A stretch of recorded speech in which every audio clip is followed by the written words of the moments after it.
যাদের জীবন আছে তাদেরকে অবশ্যই মৃত্যুর স্বাদ গ্রহণ করতে হবে, আর এটাই স্বাভাবিক। তবে মানুষের মধ্যে যারা মুমিন ব্যক্তি তারা মৃত্যুর কষ্ট থেকে রক্ষা পাবে, আর যারা পাপী ব্যক্তি তাদের জন্য মৃত্যুর আযাব হবে খুব ভয়ানক।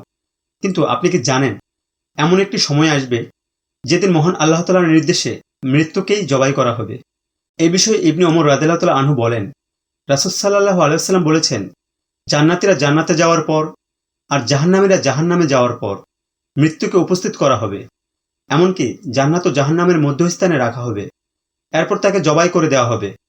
অতঃপর একজন ঘোষণাকারী ঘোষণা দেবে যে, হে জান্নাতীরা, আর মৃত্যু নেই, হে জাহান্নামীরা, আর মৃত্যু নেই। তখন জান্নাতবাসীদের আনন্দের উপর আনন্দ হবে, আর জাহান্নামীদের দুঃখের উপর দুঃখ হবে। আল্লাহ আমাদেরকে জান্নাতবাসীদের অন্তর্ভুক্ত করুক এবং পাপ থেকে রক্ষা করুক, আমিন।